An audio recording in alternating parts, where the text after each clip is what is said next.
Hola, buenas noches. Mi nombre es Junior Vinces. El día de hoy yo los ayudaré con el tema que está pendiente. De antemano decirles o extenderle las disculpas del doctor Waldir Reyes por un tema de salud. No puede estar dictando esta clase el día de hoy.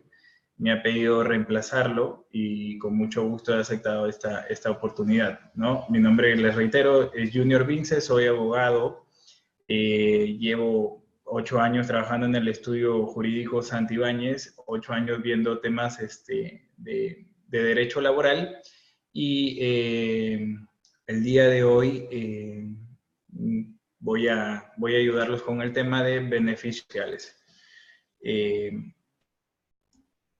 Voy a pasar la primera filmina.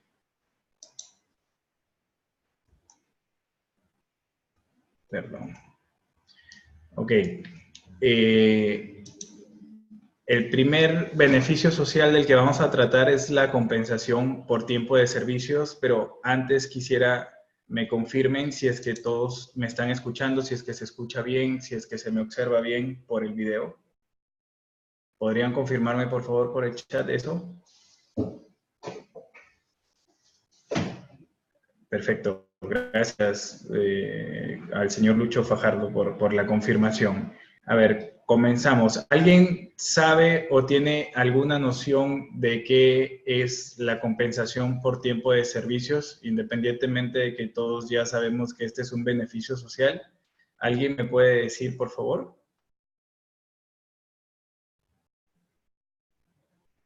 Si gustan, puedo habilitar el audio de alguna persona para que participe.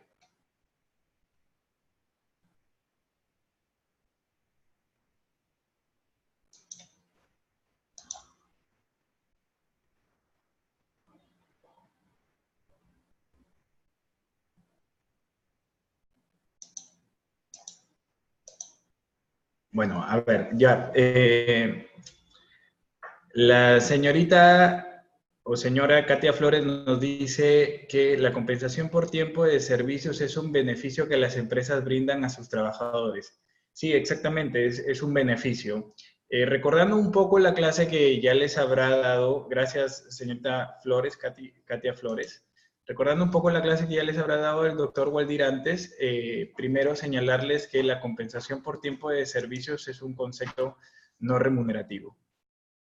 El señor Luis Ixia nos dice es un seguro por desempleo. Sí, básicamente funciona o funcionaría igual que un seguro por desempleo. No es propiamente un seguro por desempleo, pero es un beneficio social que, pasando ya a la definición del mismo, tiene que ver con la extinción de la relación laboral. Este beneficio social está estipulado en nuestra normativa laboral para afrontar las contingencias que origina el cese en el trabajo, ¿no? Imaginemos que pues un trabajador debe renunciar o incluso es despedido, entonces le va a costar trabajo recuperar o volver a reengancharse laboralmente.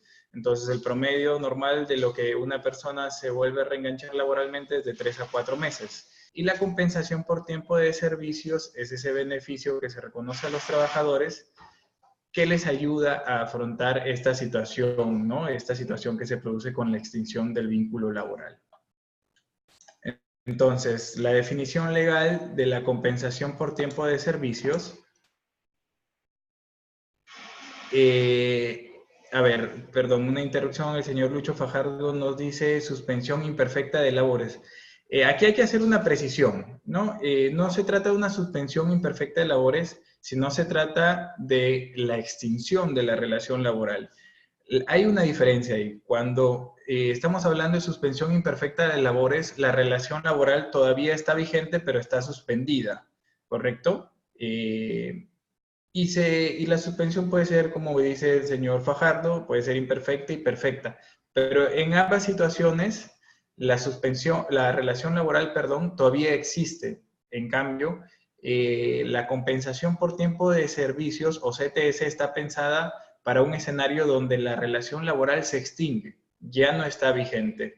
Y como les he señalado, el objetivo de este beneficio social es afrontar las contingencias, los problemas, las dificultades que se presentan con la extinción de la relación laboral, ¿no? Agradezco mucho la participación. Vamos a pasar a la definición de la compensación por tiempo de servicio. Esta es una definición legal, la encontramos en el artículo 1 del TUO de la ley de CTS y señala que la compensación por tiempo de servicios tiene la calidad de beneficio social, de previsión de las contingencias que origina el cese en el trabajo y de promoción del trabajador y su familia. Exactamente. Está pensado para que el trabajador afronte esta situación en la que se ve extinguido su vínculo laboral y pueda, pues, sacar adelante sus obligaciones y la de su familia, ¿correcto? Pasando a la siguiente diapositiva.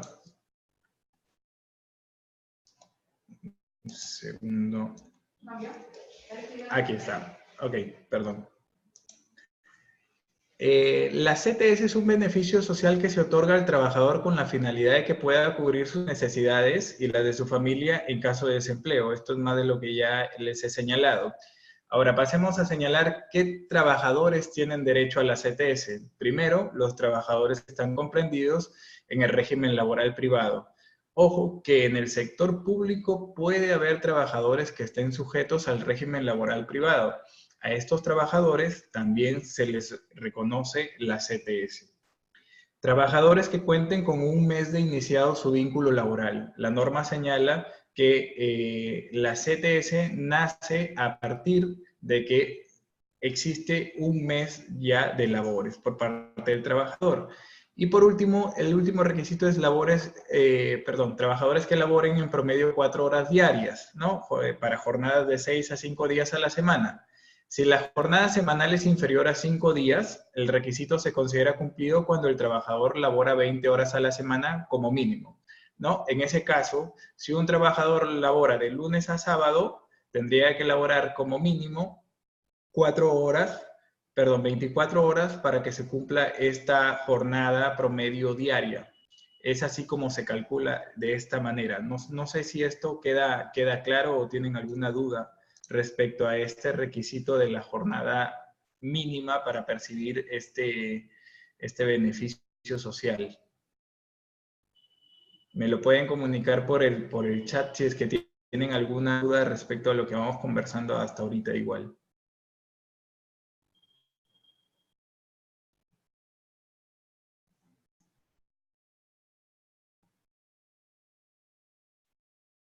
Ok, no he recibido ninguna pregunta, así que solamente retomo, es un beneficio social, como bien lo apuntaron ustedes, su objeto es afrontar los problemas, las necesidades, las contingencias que origina el cese del trabajador. Hay algunos requisitos, como una jornada mínima de 4 horas diarias, ¿no? Que se cumpla un mes de labores y que labores para el régimen laboral privado.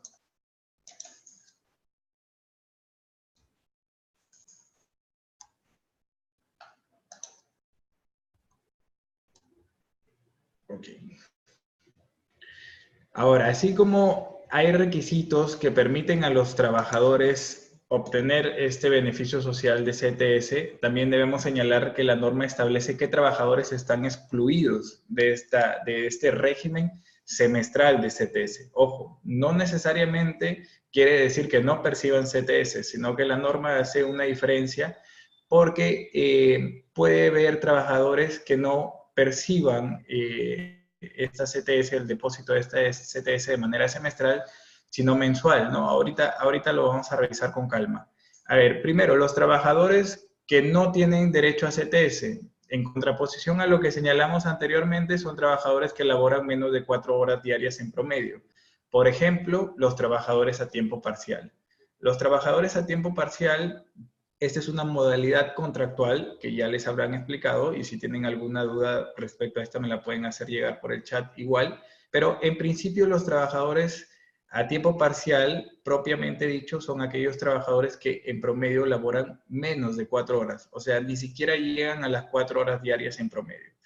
Entonces, como es un requisito, como veíamos en la filmina anterior o en la diapositiva anterior, que se elabore con una jornada mínimo de 4 horas diarias para percibir el concepto de CTS, aquellos trabajadores que no lo hagan no tienen derecho a este beneficio social. No están comprendidos tampoco en el régimen semestral de compensación por tiempo de servicio los trabajadores que perciban el 30% o más del importe de las tarifas que paga el público por los servicios de la empresa, ¿no? Esta es una exclusión legal específica de la norma. Los excluidos normativamente, como por ejemplo los trabajadores de la microempresa. Ojo, la norma actualmente define a la microempresa como aquella empresa que tiene ventas anuales hasta un máximo de 150 UITs. La UIT actualmente en el 2020 asciende a 4.300 soles. Entonces, este es un régimen laboral especial. Difiere del común precisamente en que los trabajadores que laboren para una microempresa, que la definición legal es esta, ¿no? Una empresa que no supera ventas anuales de 150 UITs, no tienen derecho a percibir la CTS. Por otra parte, también están excluidos del régimen semestral de la CTS algunos trabajadores sujetos a regímenes especiales de compensación por tiempo de servicio. Aquí, por ejemplo, están los trabajadores del sector agrario, ¿no? El pago de la CTS en el sector agrario va incorporado dentro de la remuneración diaria y actualmente asciende a 9.72%. Y la diferencia respecto al régimen laboral común de la actividad agraria es que puede pagarse de manera semanal, quincenal o mensualmente, dependiendo mucho del acuerdo que tenga el trabajador con el empleador agrario, ¿no? Cabe señalar que la remuneración diaria actualmente, a partir del 1 de enero del 2020, para el régimen agrario asciende a 39.19 soles. Entonces tenemos, recapitulando un poco, que la CTS es un beneficio social que está pensado para que los trabajadores afronten las contingencias propias del cese o la extinción de su vínculo laboral, que hay requisitos para percibir este beneficio social y que hay trabajadores excluidos del régimen semestral de la CTS. Propiamente dicho, hay trabajadores que no perciben CTS, como los trabajadores a tiempo parcial o los trabajadores de la microempresa, y otros trabajadores que no la perciben necesariamente de manera semestral. Adelantándonos un poquito, debemos señalar que la CTS se deposita en una entidad bancaria, ¿no? Y que los depósitos se realizan en mayo y en noviembre de cada año. Entonces, por eso hablamos de un régimen semestral, porque se computan los meses de noviembre, abril, ahí en ese periodo hay 6 meses, y el depósito de la CTS se hace en mayo, y de mayo a octubre es otro periodo de 6 meses y el depósito de la CTS se hace en noviembre, en cada quincena, ¿no? Quincena de mayo y quincena de noviembre. Entonces, no sé si ustedes hasta este punto tienen alguna pregunta, si han captado la idea o si les gustaría que yo más bien le pregunte a algún participante del grupo directamente para ver si están tomando la nota de esto que les estoy explicando, ¿no? A ver, ¿quién está participantes? Joana, un favor.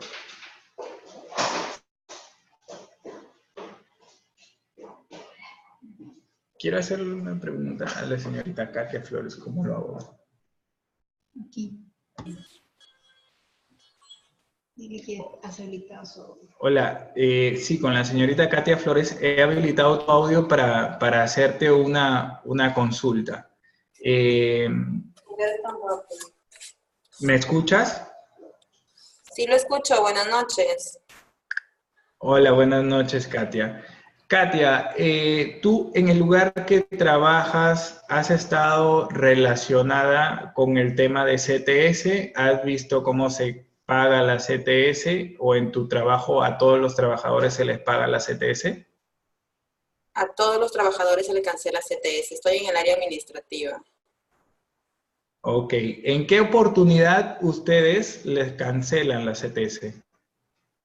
Bueno, la CTS es en mayo y en noviembre. Ok, y se hace a través, ¿el pago se hace Siempre directamente al trabajador o se hace a través de un depósito? lo hacen a través de un depósito. En mi caso es en el Continental. Ok.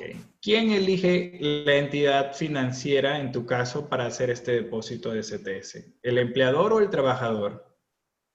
Bueno, en mi caso fue el empleador. Ok. Ok, Katia, voy a deshabilitar tu micrófono y voy a hacer una pequeña aclaración o precisión respecto a lo último que nos has comentado. Gracias por tu participación. A ver, respecto a lo que nos decía la señorita Katia Flores, esto es muy importante, ¿correcto? Porque me permite precisarles que en principio quien debería escoger la entidad financiera que va a fungir de depositario de la CTS es el trabajador, ¿correcto?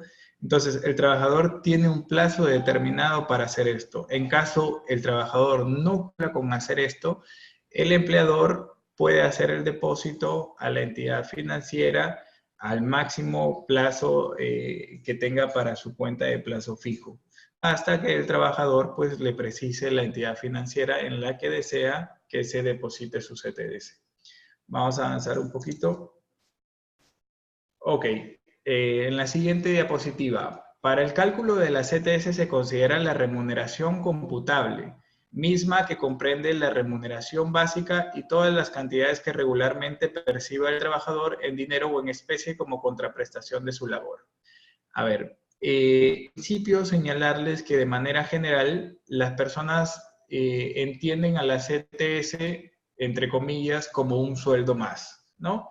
Señalan los trabajadores, pues tienen 12 sueldos de todo el año, tienen 2 gratificaciones al año, que es comúnmente se señala son 2 sueldos más, y tienen un 15º sueldo que es la CTS, ¿correcto? Pero aquí hay que hacer una precisión. La CTS no necesariamente equivale a una remuneración ordinaria mensual del trabajador. ¿Por qué? Vamos a poner un ejemplo. Si un trabajador gana 1,000 soles actualmente, su CTS de mayo, en caso labore los 6 meses, no necesariamente tiene que equivaler a 500 soles y en noviembre a 500 soles. ¿Por qué? Porque el trabajador puede percibir otros beneficios sociales que entran en la remuneración computable de la CTS, como por ejemplo la asignación familiar. En caso que un trabajador tenga carga familiar, no, y gane 1,000 soles, su asignación familiar será de 93 soles, ¿correcto? Y la CTS que él reciba a través del depósito, porque no se recibe directamente, como ya lo hemos señalado, será de 593 en cada una de las oportunidades que toque depositarle este beneficio social. Entonces, ahí hay que hacer la precisión que la CTS se calcula con una remuneración computable que no necesariamente es equivalente a la remuneración básica o la remuneración fija mensual del trabajador. La norma te establece que dentro de esta remuneración computable se agrega la remuneración básica y todas las cantidades que regularmente percibe el trabajador. Entonces, debemos señalar cuál es el criterio de regularidad. La norma establece que el criterio de regularidad está establecida por toda remuneración percibida habitualmente por el trabajador. Vuelvo al ejemplo, la asignación familiar se percibe todos los meses en caso la remuneración sea mensual del trabajador, ¿correcto?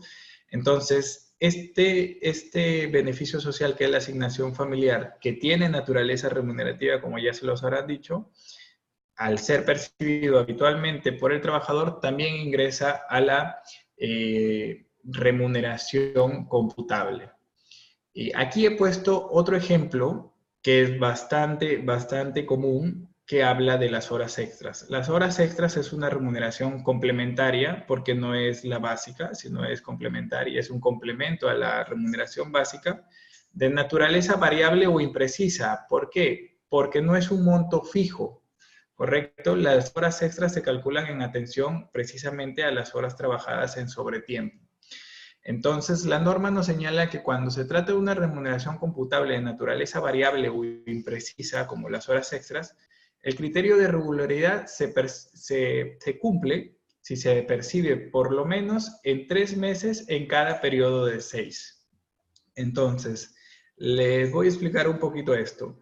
El semestre, como ya les he señalado, que se tiene en cuenta para el depósito de la CTS de mayo, comienza a computarse desde noviembre del año anterior hasta abril del siguiente año. En ese periodo hay 6 meses. Entonces, para que las horas extras entren al cálculo de la CTS, se deben percibir por lo menos en 3 meses de esos 6 meses. Entiéndase que, por ejemplo, si se percibe en noviembre, en diciembre y en enero, las horas extras habrán cumplido el requisito de regularidad y deberán ingresar a la remuneración computable de la CTS. ¿Cómo ingresan? Uno suma todos los montos que haya percibido por horas extras y el resultado se divide entre 6. Y el resultado de esa división es la que se agrega a la remuneración computable. Entonces, por ejemplo, aquí ya hemos definido que la remuneración básica de todas maneras entra para el cálculo de la CTS, pero que sin embargo existen otros conceptos remunerativos que ingresan también a esta remuneración computable, ¿correcto? Entre ellos, por ejemplo, la asignación familiar, el sexto de la gratificación, esto está por norma, las horas extras cuando se cumple el criterio de regularidad, ¿correcto? Entonces, quiero saber si es que me han entendido esto último, porque es bastante importante y me gustaría hacerle una pregunta a un participante del grupo. Y, a ver, vamos a habilitar a la señorita Cintia. A ver. No, por alguna razón no puedo hacerlo. A ver.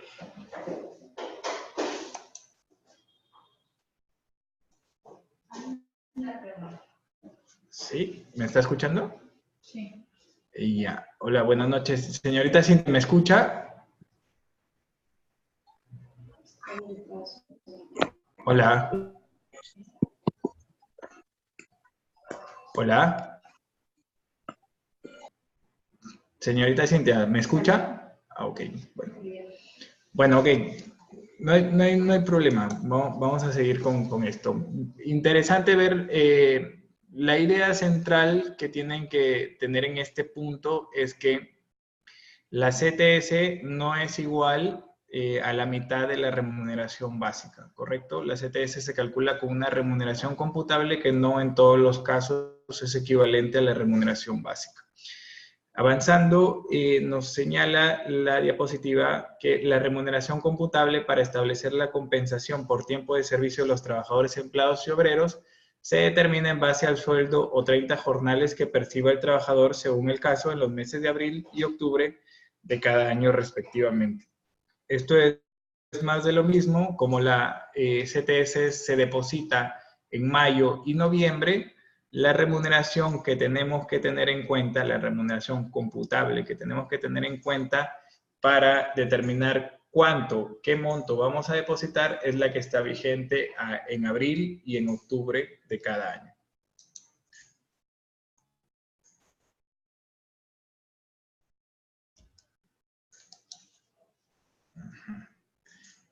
A ver, aquí hay un pequeño ejemplo que hemos citado, lo voy a leer. Juan es un trabajador que está en planilla y tiene remuneración fija mensual de 3,000 soles.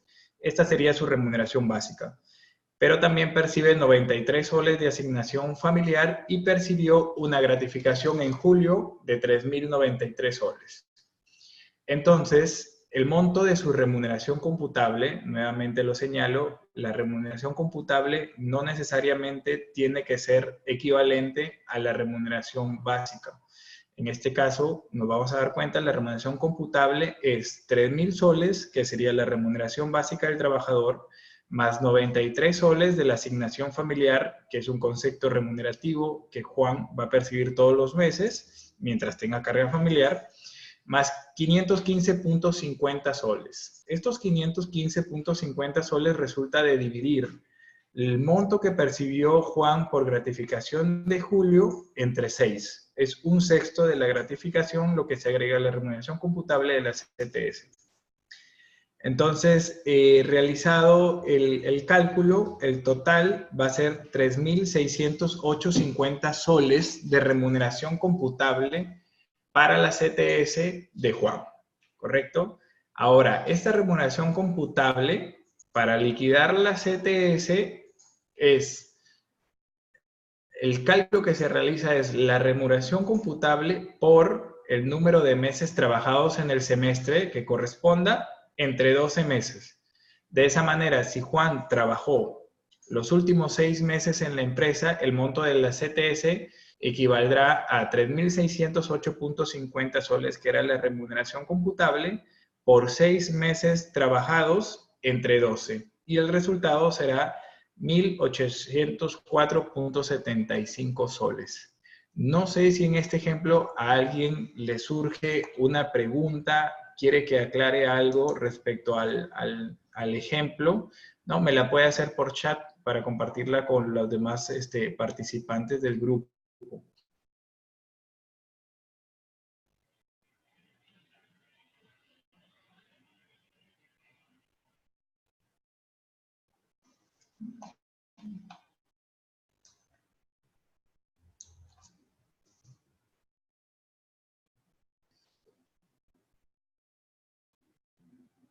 Bueno, yo les comento algo porque no tengo ninguna pregunta, pero por ejemplo, si en este mismo ejemplo, Juan,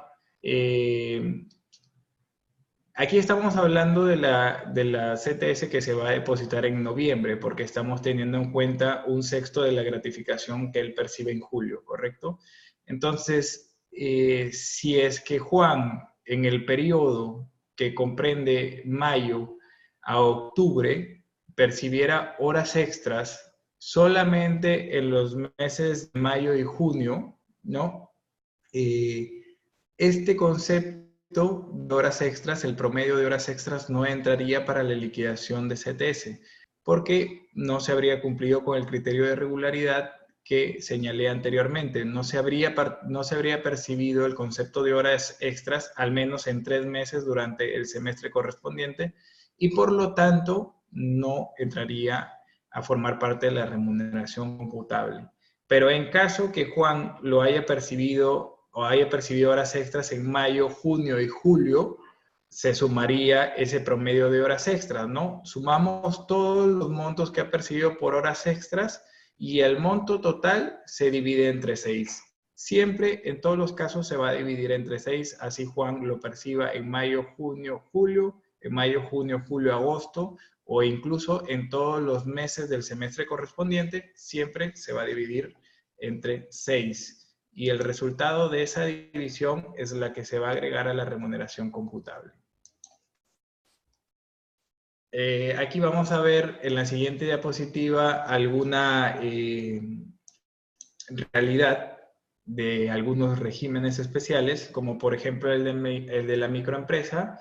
Ya hemos señalado que la microempresa es aquella que en ventas anuales no supera las 150 UITs, y como lo hemos señalado también anteriormente, en este caso los trabajadores de la microempresa no tienen derecho al depósito de CTS. La pequeña empresa, que está definida legalmente como aquella empresa que tiene ventas mayores a 150 UITs, pero como máximo hasta 1.700 UITs, la norma señala que el trabajador recibirá por CTS 15 remuneraciones diarias más 1/6 de la gratificación por cada año laborado, hasta alcanzar un máximo de 90 remuneraciones. Y en el régimen agrario, también lo reitero porque ya lo he señalado antes, la CTS estará incluida en la remuneración diaria del trabajador agrario. Decir que actualmente asciende esta remuneración diaria a 39.19 soles y que la CTS dentro de este monto corresponde al 9.72% de dicha remuneración diaria. Es decir, en este caso, en el caso de los trabajadores de régimen agrario, no se debe considerar o no se debe entender que la remuneración diaria asciende a 39.19 soles y que la CTS es un adicional a estos 39.19 soles de 9.72% de ese monto, sino que dentro del total de 39.19 soles contenido está la CTS, que asciende al 9.72% de dicho monto. Solo aclarar ese punto. El siguiente concepto que vamos a tratar es el concepto de las vacaciones, ¿correcto? Este beneficio social está regulado en el artículo 25 de nuestra Constitución y dispone que los trabajadores tienen derecho a un descanso anual remunerado. Este beneficio corresponde a todos los trabajadores de las empresas sujetas al régimen laboral de la actividad privada que hayan cumplido un año completo de servicios, alcanzado el récord vacacional, ya vamos a señalar más adelante qué se debe entender por récord vacacional, y que elabore como mínimo una jornada ordinaria nuevamente de 4 horas diarias en promedio. Aquí vamos a especificar en esta diapositiva qué se entiende por récord vacacional. El récord vacacional, reiteramos, es un requisito que debe cumplir el trabajador para obtener derecho al descanso vacacional remunerado.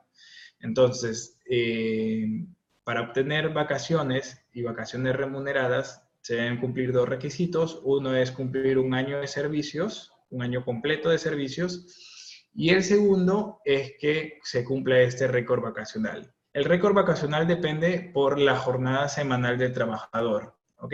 ¿A cuántos días asciende la jornada semanal del trabajador? Si la jornada semanal ordinaria del trabajador es de 6 días, el trabajador tiene que haber realizado labor activa por lo menos 260 días en el periodo del año, ¿correcto? Si no alcanza este récord vacacional, por más que el trabajador labore todo un año completo de servicios, no tendrá derecho a vacaciones. Tratándose de jornadas laborales de 5 días, el récord vacacional ascenderá a 210 días y en caso donde la jornada sea de 4 o 3 días a la semana o sufra paralizaciones temporales autorizadas por la Autoridad Administrativa de Trabajo, los trabajadores tendrán derecho al goce vacacional siempre que sus faltas injustificadas no excedan a 10 faltas en dicho periodo. Entonces, ahora yo sí quiero escuchar a alguien más, porque esto parece sencillo y al final no termina siendo tan sencillo. Voy a solicitar la participación del señor Lucho Fajardo, que es el que más nos ha ayudado hasta ahora con su participación. Abrir el audio. Hola, buenas noches, señor Lucho Fajardo, ¿me escucha? Hola.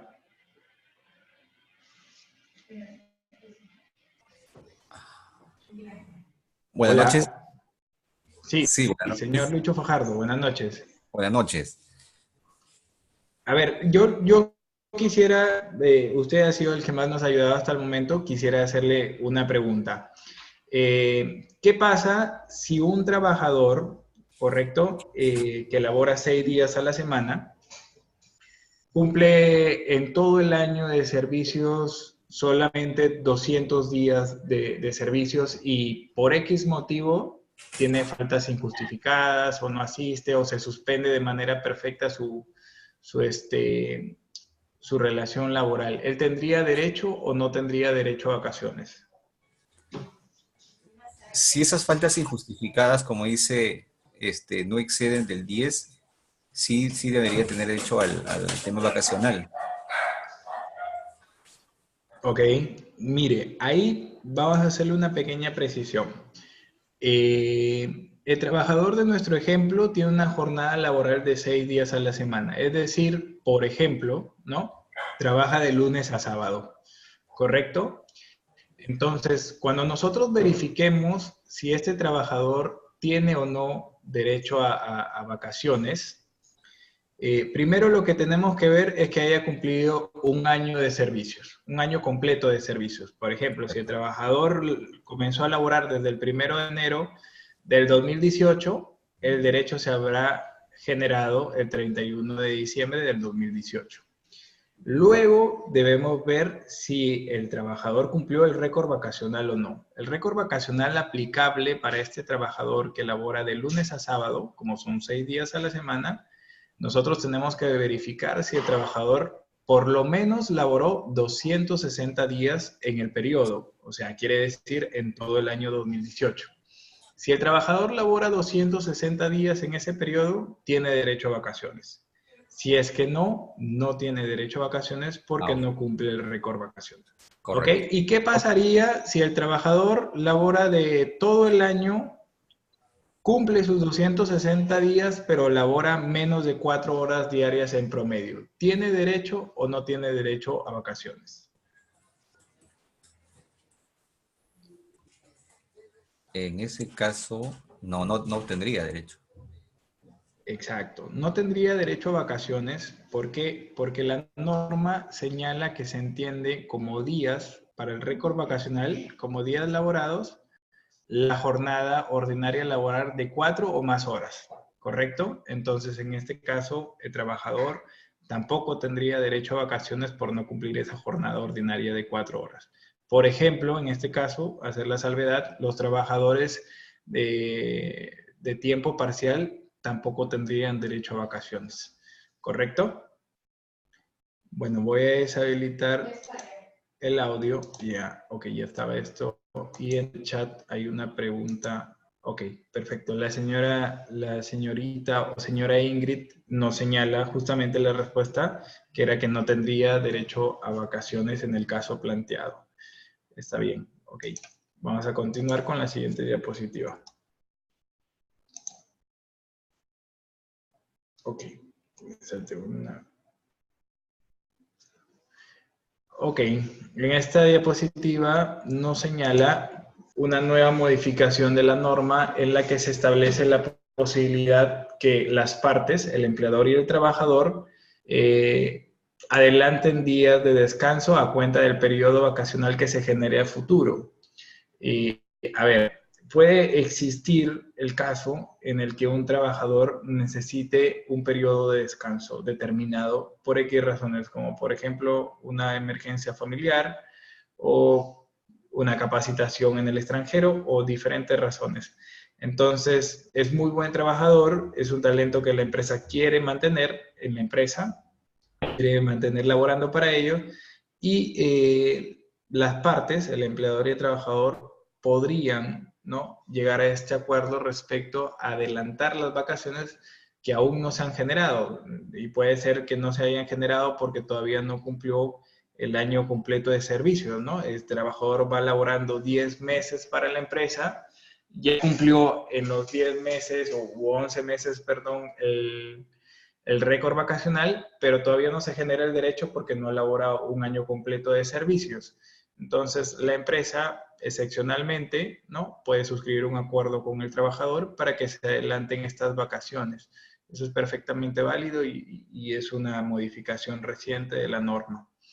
En caso de extinción del vínculo laboral, los días de descanso otorgados por adelantado al trabajador son compensados con los días de vacaciones truncas adquiridos a la fecha del cese. Los días de descanso otorgados por adelantado que no puedan compensarse con los días de vacaciones truncas adquiridos no generan obligación de compensación a cargo del trabajador. Este es un supuesto en el que el trabajador cesa en su relación laboral antes de que se genere el derecho laboral de manera completa. Por eso habla de vacaciones truncas, ¿correcto? Entonces, existe la posibilidad de este monto de vacaciones truncas compensarlo con el derecho, con el descanso vacacional dado por adelantado al trabajador. Esto es una simple precisión, ¿correcto? De qué sucedería si yo adelanto vacaciones al trabajador, pero el trabajador cesa antes de que cumpla, por ejemplo, el año completo de servicios. No se generaría todavía el derecho. Entonces, la norma te dice que lo que le corresponda por vacaciones truncas, tú ya no se lo pagas en la liquidación, sino compensas con los días que has adelantado de vacaciones. Si es que no se puede hacer esta compensación o si este monto que percibiría por vacaciones truncas resulta insuficiente, el exceso otorgado por adelanto de vacaciones, pues ya no lo podrías compensar, ¿no? Esto lo asumiría de manera indirecta el empleador.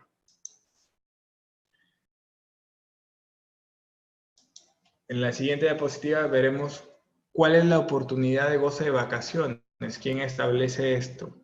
En principio, la oportunidad de goce de vacaciones, ¿no?, se debería decidir de común acuerdo entre el trabajador y el empleador, ¿no? El trabajador, por ejemplo, está pensando en realizar un viaje con su familia en junio de este año, entonces propone al empleador y sustenta, obviamente, por qué la pide en junio, y en base a las necesidades propias de la empresa, el empleador puede llegar o no a un acuerdo con el trabajador respecto a la oportunidad en la que se gozan estos 30 días de descanso vacacional. Si es que no se pusiera de acuerdo, es el empleador quien decide la oportunidad en la que se goza el descanso vacacional. ¿Correcto? Y esto lo decide en atención a su poder de dirección. Se debe recordar que el empleador, en atención a la suscripción de un contrato de trabajo, es el que está facultado para decidir respecto a la organización del mismo, a la dirección de las funciones del trabajador. Cumplidos los requisitos anteriormente señalados, el trabajador tendrá expedito su derecho para gozar del descanso vacacional correspondiente a 30 días calendario por cada año completo de servicio, los cuales deben gozarse dentro del año siguiente a aquel en el que adquieren el derecho. Esto es bastante importante, ya lo veremos un poquito después por qué, pero en principio el descanso vacacional debe gozarse dentro del año siguiente adquirido el derecho. Vamos a poner un ejemplo para que quede muy claro. Si un trabajador comienza a laborar del 1 de enero del 2018, el derecho se genera laborando el 31 de diciembre del 2018. Y tú tendrías un año adicional a este en el que se generó el derecho, es decir, desde el 1 de enero del 2019 hasta el 31 de diciembre del 2019 para que el trabajador goce de su descanso vacacional. Lo puede hacer en enero, febrero, marzo, cualquier mes del año siguiente, que sería todo el año 2019. ¿Qué pasa si no lo goza en esta oportunidad? Como veremos más adelante, se generará unos pagos adicionales al propio descanso a favor del trabajador. Eso está en una diapositiva más adelante. El trabajador debe disfrutar del descanso vacacional en forma ininterrumpida, ¿correcto? En principio, el trabajador debe usar sus 30 días calendario de vacaciones de manera ininterrumpida. Sin embargo, a solicitud escrita del trabajador, el que solicita esto es el trabajador y lo hace por escrito, el disfrute del periodo vacacional puede ser fraccionado de la siguiente manera. En principio, el disfrute de los 30 días calendario se podría dividir en 2 periodos de 15 días calendario cada uno. Un periodo de 15 días calendario solo se podría fraccionar en 2 subperiodos de 7 y 8 días que se van a gozar de manera ininterrumpida, ¿correcto? Y el segundo periodo de 15 días calendarios puede dividirse incluso por periodos menores a 7 días sin que sean menores a un día calendario. Entonces, yo tengo mis 30 días calendarios, ya cumplí los requisitos para gozar de vacaciones y pues me interesa gozar por periodos fraccionados de 1 o 2 días, ¿no? Que podría acumular a un feriado o a un día de descanso semanal obligatorio para tener un periodo de descanso mayor al que podría tener.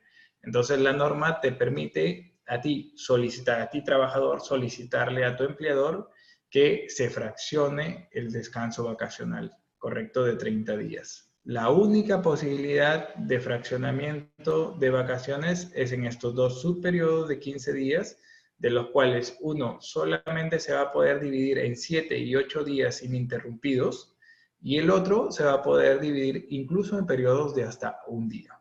No sé si hay alguna pregunta aquí, porque esto es una modificatoria reciente, ¿correcto?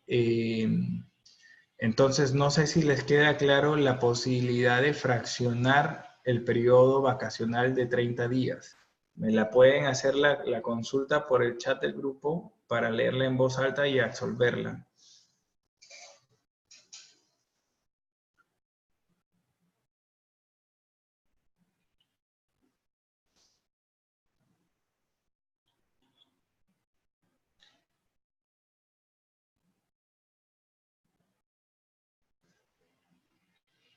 Ok, yo no tengo ninguna consulta, pero yo a su vez puedo plantearles una pregunta.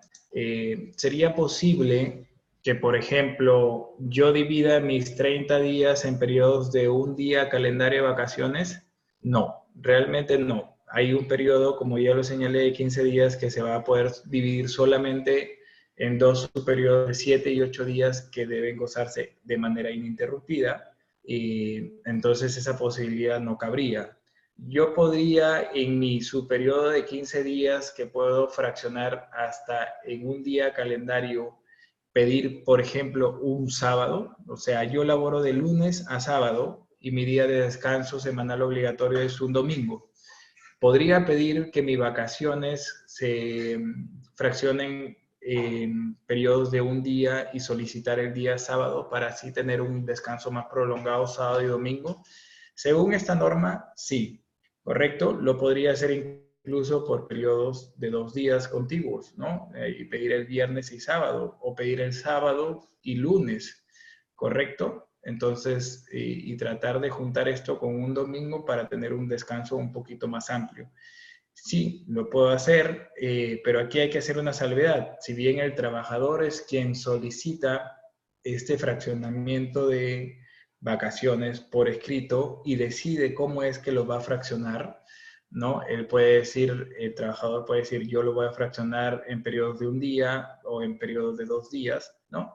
Debemos recordar que es el empleador el que decide la oportunidad en la que ese periodo, ese descanso vacacional se hace efectivo.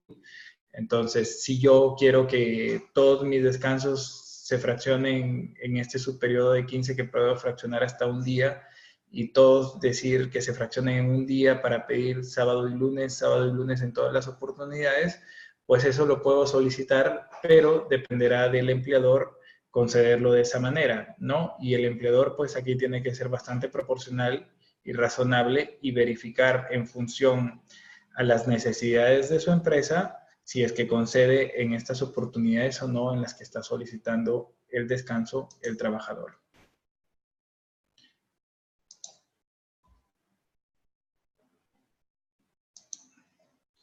Bueno, esto ya lo hemos señalado, la oportunidad del descanso vacacional será, ahí hay que hacer una precisión porque dice la oportunidad de descanso semanal, pero es la oportunidad de descanso vacacional, será fijada de común acuerdo entre el empleador y el trabajador, teniendo en cuenta las necesidades de funcionamiento de la empresa y los intereses propios del trabajador, ¿no? En principio, ¿en qué oportunidad salgo yo de vacaciones?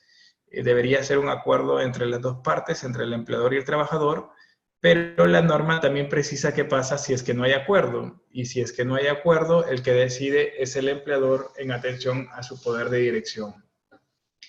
La remuneración vacacional será abonada al trabajador antes del inicio del descanso vacacional. Esto es muy importante porque hay empresas que tienen la mala práctica de otorgar el descanso vacacional y pagar la remuneración vacacional cuando este último está concluyendo y más bien el trabajador se está reincorporando a trabajar o se debería reincorporar a trabajar. Esto no es así, esto es incorrecto.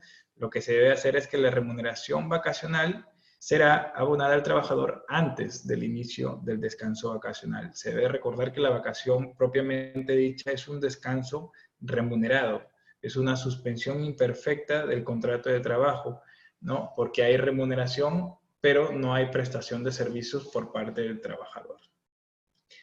El descanso vacacional puede reducirse de 30 a 15 días con la respectiva compensación de 15 días. A ver, un segundo, hay una participación aquí. Ok.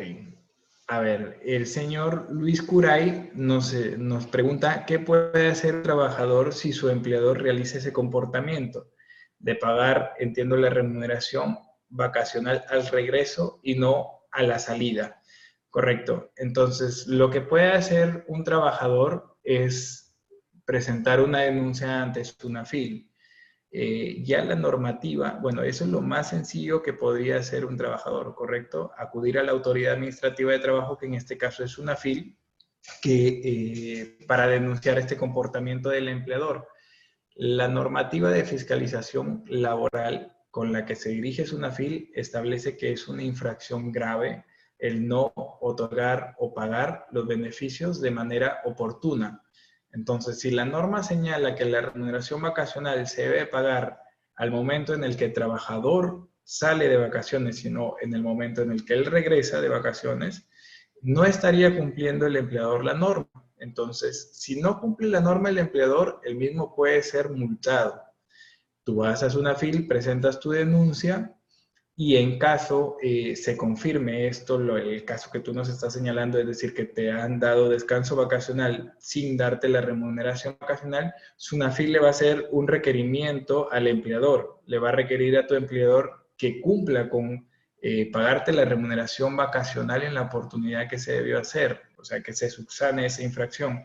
Si no lo hace, el empleador va a ser objeto de una multa administrativa, ¿no? Que dependiendo de el nivel de empresa y los trabajadores afectados en esta situación puede ser incluso muy grave. Entonces, mi consejo, si es que un trabajador, si es que un empleador incurre en este comportamiento, es que se le recomiende al trabajador asistir a SUNAFIL y presentar la denuncia correspondiente. ¿Correcto? Entonces, seguimos. Esa es la solución de la consulta del señor Luis Curay. Perdón. Ya, al parecer era la misma consulta. A ver, el descanso vacacional puede reducirse de 30 a 15 días con la respectiva compensación de 15 días de remuneración. Esto es lo que comúnmente se llama la compra de vacaciones, ¿correcto? Solo en el régimen laboral común de la actividad privada solamente se puede reducir hasta 15 días. La remuneración de 30 es un supuesto diferente al fraccionamiento de vacaciones del que hablamos anteriormente, porque en el fraccionamiento el trabajador todavía tiene derecho a 30 días de descanso, sino aquí en este supuesto es diferente porque está, entre comillas, está reduciendo el descanso de 30 solamente a 15 días de las vacaciones con la respectiva compensación, ¿no? De 15 días de remuneración, es decir, estos 15 días van a ser trabajados y por lo tanto van a ser remunerados al doble. La norma sí se encarga de precisar que esta reducción solamente puede imputarse al periodo vacacional, que puede gozarse de forma fraccionada en periodos inclusive inferiores a 7 días calendario. Es decir, de los 30 días que nosotros tenemos, 30 días calendarios que nosotros tenemos de vacaciones luego de cumplidos los requisitos que ya hemos señalado, que es cumplir un año de servicios, un año completo de servicios, y el récord vacacional dependiendo de la jornada semanal de cada trabajador. Luego de cumplido esos dos requisitos, obteniendo nuestro derecho a descanso a 30 días, nosotros podemos reducirlo a 15 con una compensación económica por esos 15 días que no vamos a gozar de vacaciones. Esta reducción solamente puede imputarse al periodo que se puede fraccionar hasta un día. Es decir, si el trabajador opta por reducir su descanso vacacional de 30 a 15 días, estos 15 días que sí o sí tiene que gozar de vacaciones solamente se podrán fraccionar si es que el trabajador lo solicita en dos subperiodos, uno de 7 y otro de 8 días, pero no menores a ellos. Entonces, no cabe la posibilidad de que yo reduzca mis vacaciones de 30 a 15 días y que solicite que estos 15 días que sí voy a gozar sean gozados en periodos de un día cada uno. Esa posibilidad no está permitida por la norma. Esta diapositiva, la diapositiva siguiente, nos habla de qué sucede si es que yo no gozo de manera oportuna las vacaciones. Como lo he señalado antes, las vacaciones se generan en un año y se disfrutan o tendrían que disfrutarse en el año siguiente. Retomando el ejemplo ya señalado, si un trabajador comienza a laborar del 1 de enero del 2018, adquiere el derecho a laborar el 31 de diciembre del 2018. Cuando ya ha completado todo este año de servicios, adquiere el derecho a vacaciones y tiene un año más, todo el 2019, para gozar. ¿Qué pasa si no lo goza dentro del 2019? Entonces se generan indemnizaciones para el trabajador.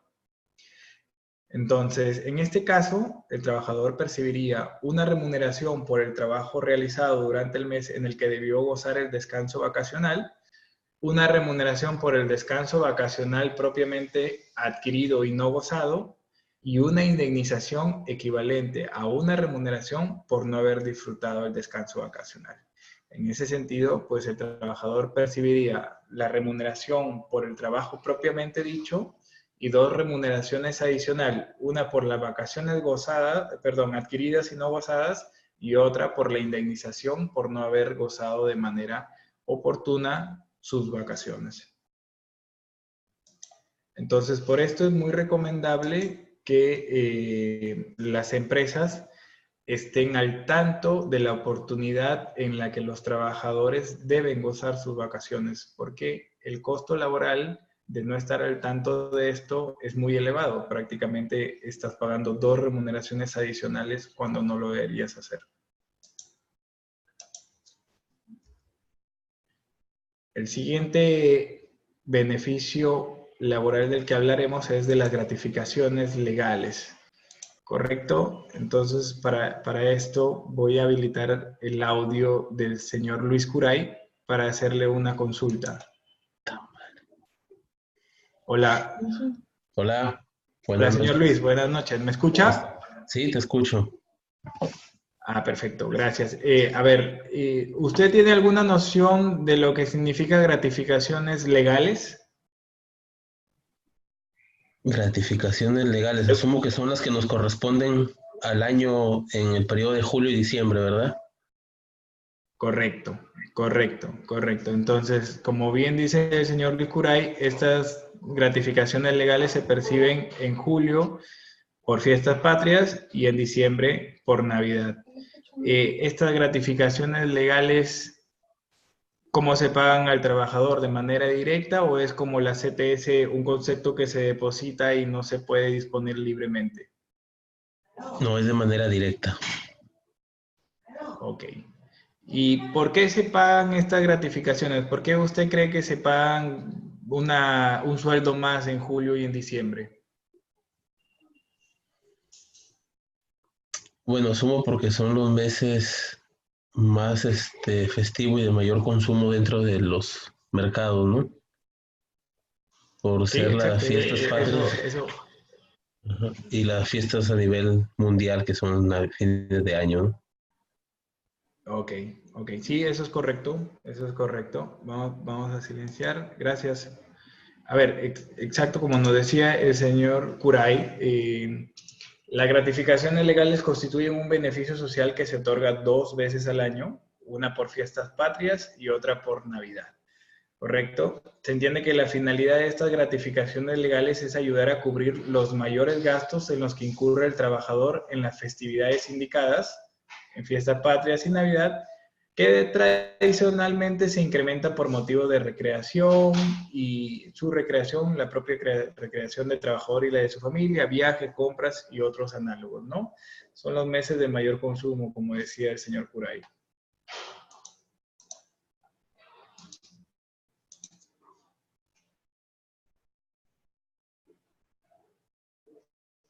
Ok. En la siguiente diapositiva se nos aclara que tienen derecho a gratificaciones legales tanto los trabajadores que tienen contrato de trabajo a plazo indeterminado, ¿no? Como los que tienen contrato a plazo fijo y los trabajadores que cumplen una jornada, incluso los trabajadores que cumplen una jornada a tiempo parcial.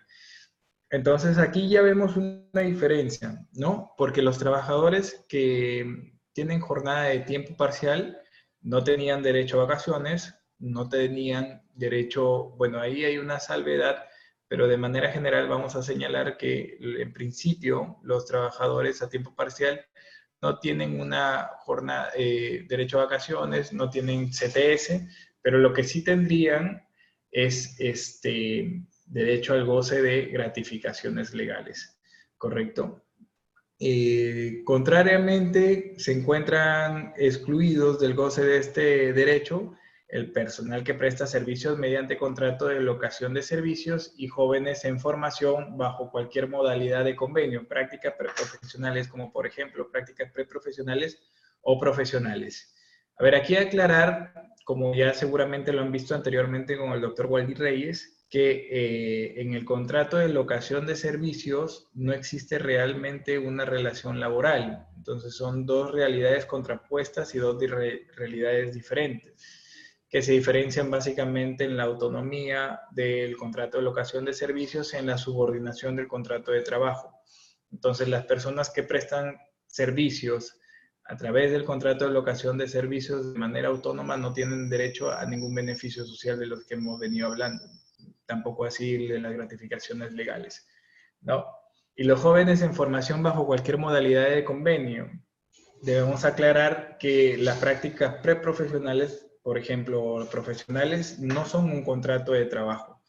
Entonces, no existe el derecho a las gratificaciones legales en este tipo de convenios. Lo que sí hay que señalar aquí, hay que precisar solamente que la norma que regula las prácticas señala que los practicantes sí tienen derecho a una subvención cuando las prácticas duran 6 meses continuos. Entonces, no te señala que sean en julio y en diciembre que se pague esa subvención, ¿no? Como para equipararlo un poco a la gratificación legal, pero sí señala que 6 meses de prestación continua de servicios por prácticas existe el derecho a una subvención.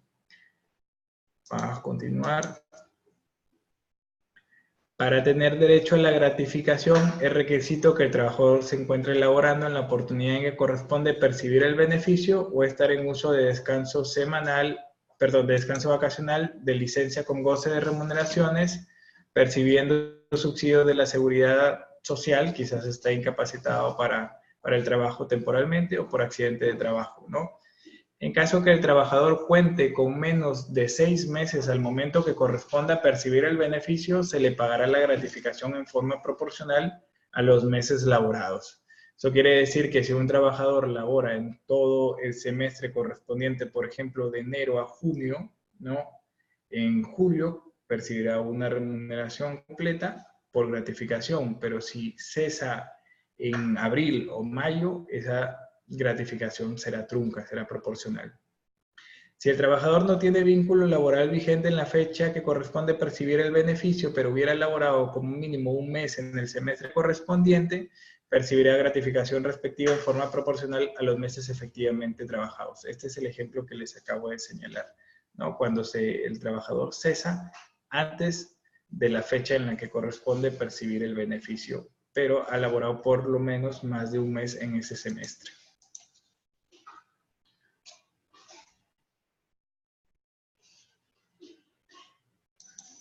En este punto nuevamente vamos a aclarar que las gratificaciones no siempre equivalen a la remuneración básica del trabajador. Las gratificaciones también se calculan como una remuneración computable que comprende tanto el básico como cualquier otra cantidad que regularmente percibe el trabajador. Ponemos el mismo ejemplo que antes, por ejemplo, la asignación familiar. La asignación familiar es un concepto remunerativo que el trabajador percibe de manera regular todos los meses. Entonces, esta asignación familiar también entraría a la remuneración computable de la gratificación legal. Cuando hablamos de regularidad de un ingreso, nos referimos a que debe ser percibido habitualmente por el trabajador, aun cuando sus montos puedan variar en razón de incrementos u otros motivos. Tratándose de remuneraciones de naturaleza variable o imprecisa, se considera cumplido el requisito de regularidad si es que se ha percibido en alguna oportunidad en 3 meses durante el semestre correspondiente. Esto es muy similar a lo que explicábamos al tratar la CTS, ¿no? Las remuneraciones de naturaleza variable o imprecisa son, por ejemplo, las horas extras, ¿no?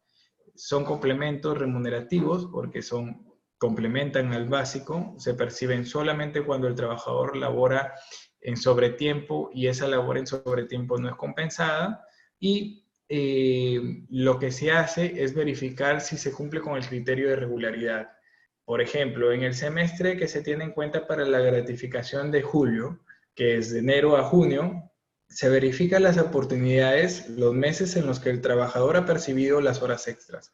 Si el trabajador las ha percibido en 3 meses distintos de los meses comprendidos en enero a junio, se suma y su suma se divide entre 6 y se agrega la remuneración computable de las gratificaciones. Pero en caso que, por ejemplo, el trabajador solamente haya percibido en enero y febrero horas extras, no se estaría cumpliendo el criterio de regularidad y, por lo tanto, el promedio de horas extras, o sea, la suma de los montos percibidos por horas extras entre 6, no entraría a la remuneración computable de las gratificaciones legales.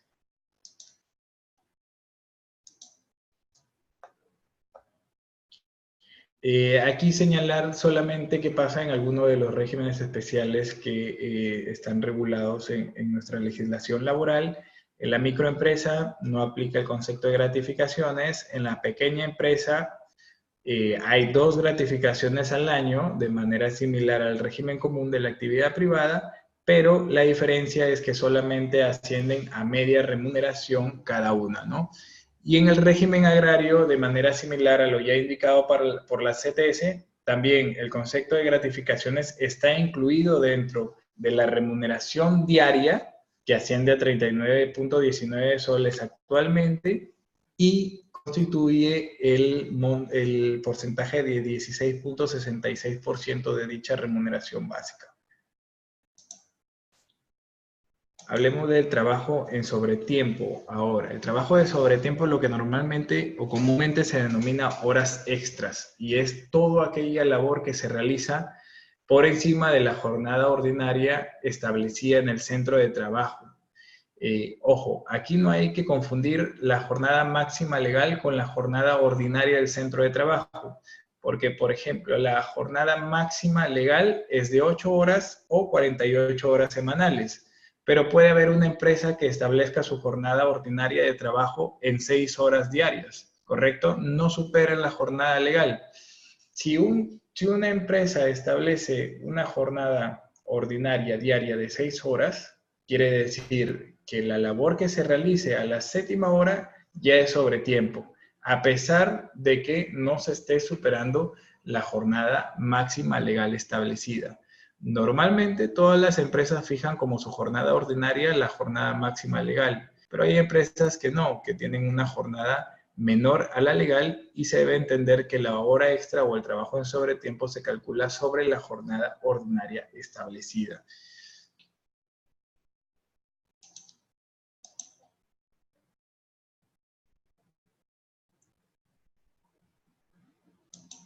Ok, para entender que existe horas extras o trabajo en sobretiempo, necesariamente el trabajador debe prestar servicios de manera efectiva.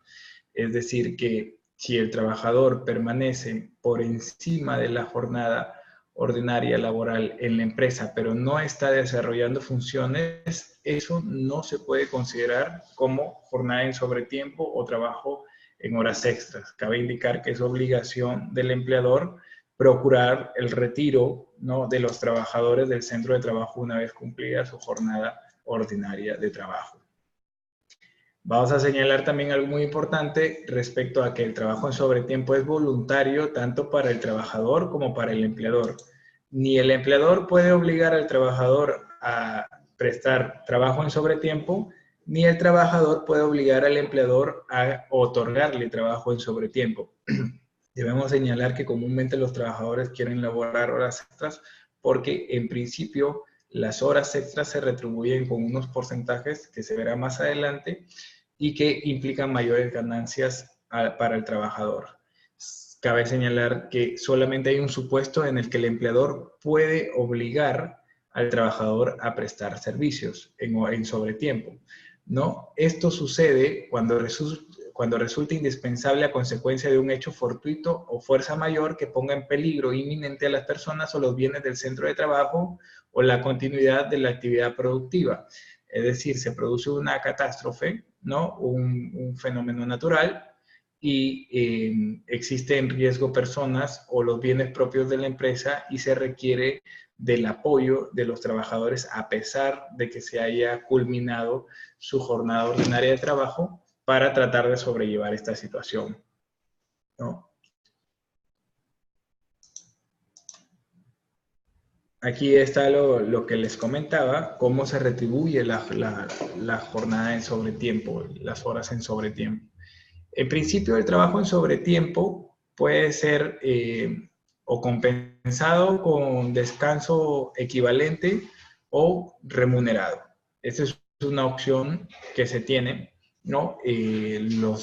Ambas partes, el empleador y el trabajador, pueden acordar compensar el trabajo en sobretiempo con periodo de descanso equivalente, y si no llegan a este acuerdo, lo que tiene que hacer el empleador es retribuir, ¿no? Las horas en sobretiempo, para las 2 primeras horas en sobretiempo se tiene en cuenta una sobretasa del 25% del valor hora, y para la restante, a partir de la tercera, un valor de 35%.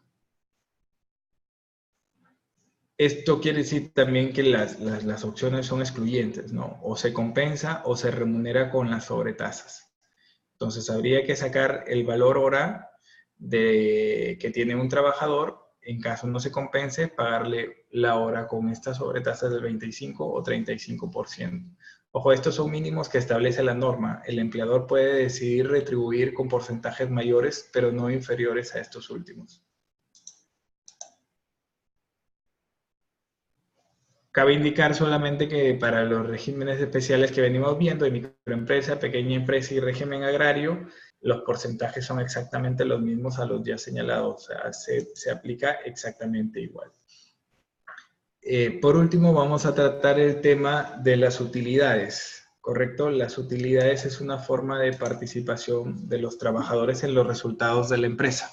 Si la empresa tiene resultados positivos y tiene utilidad, tiene ganancias, quiere decir, la norma establece que el empleador tiene la obligación de repartir esta participación de utilidades. El derecho a la participación en utilidades de los trabajadores no solo busca lograr la identificación de los trabajadores con los objetivos empresariales, sino principalmente premiarlos, ¿no? Haciéndoles partícipe de los resultados del negocio debido a su alta productividad, debido a que por su alta productividad logra mayores utilidades para la compañía. Esto es un derecho constitucional, está reconocido en la Constitución en el artículo 29, como se ha señalado en la diapositiva. Nuevamente, requisitos para la participación de utilidades, ¿no? Los trabajadores sujetos al régimen laboral privado que presten servicios en empresas que desarrollen actividades generadoras de renta de tercera categoría. Entonces, los requisitos son pertenecer al régimen laboral privado y trabajar para una empresa que genere renta de tercera categoría, ¿no? Que son empresas que desarrollan cualquier actividad que constituye un negocio habitual de compra o producción y venta, permuta o disposición de bienes. El porcentaje a repartir por utilidades va a depender del sector al cual pertenezca la empresa, ¿no? No es un único porcentaje. En la siguiente diapositiva les presento un cuadro donde se ven los porcentajes. Así, si se trata de una empresa pesquera, el porcentaje a repartir será el 10% de la utilidad, ¿correcto? En empresas de telecomunicaciones el 10%, en empresas industriales el 10%, en empresas mineras el 8%, en empresas de comercio al por mayor y al por menor y restaurantes en 8%, y en todas las demás empresas que no estén incluidas en alguna de las categorías anteriores, el 5%.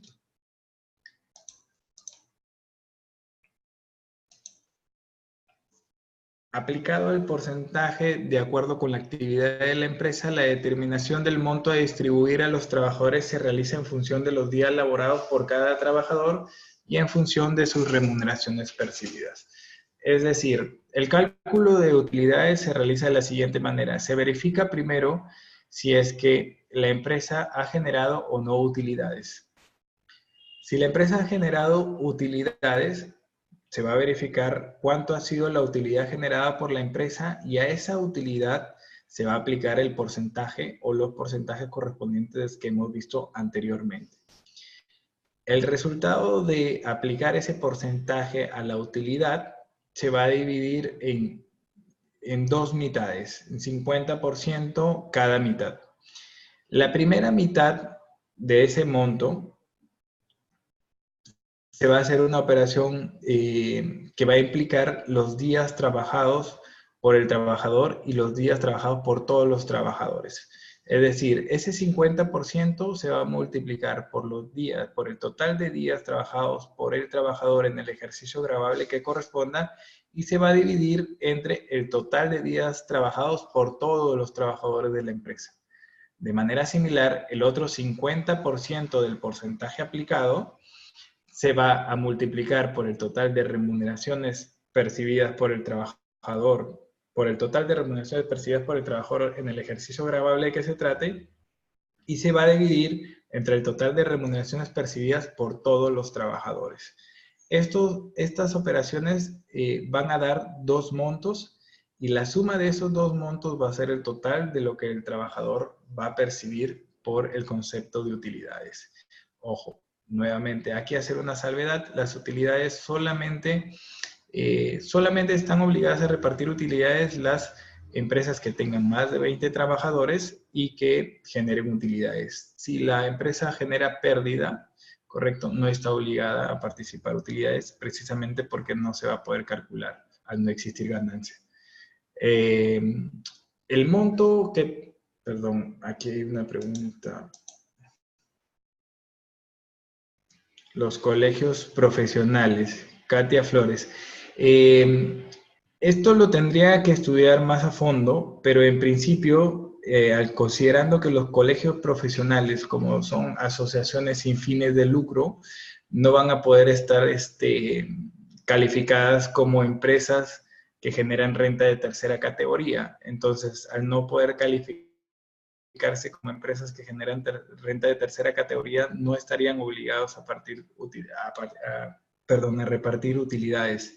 Esto, por ejemplo, pasa con algunas universidades que todavía han conservado esta modalidad de asociación sin fines de lucro. Ellas tampoco estarían obligadas a repartir utilidades. Pero las universidades que funcionan como empresas propiamente dichas, sí estarían obligadas a repartir utilidades. Esa es la consulta de la señorita Katia Flores sobre si los colegios profesionales están obligados o no a repartir utilidades, entiendo. Bueno, continuando con la diapositiva, debemos hacer la precisión de que el monto de utilidades nunca será mayor o no debe ser mayor al monto equivalente a 18 remuneraciones mensuales vigentes al cierre del ejercicio por cada trabajador. Es decir, si haciendo los cálculos anteriores obtenemos un monto total que resulte mayor al equivalente de 18 remuneraciones mensuales del trabajador, solamente este podrá recibir el monto equivalente a 18 remuneraciones mensuales. Si el monto liquidado anteriormente es menor a estas 18 remuneraciones mensuales, percibe el monto propiamente dicho. Y eso sería todo. No sé si hay alguna pregunta que me quieran realizar antes de cerrar la clase.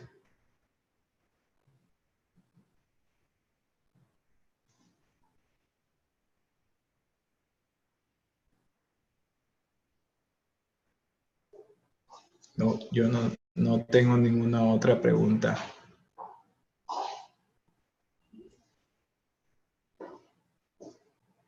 Joana, yo ya concluí. Bueno, ya al no tener otras preguntas, ya la clase concluiría con ello. Gracias por su participación. Nos vemos el sábado.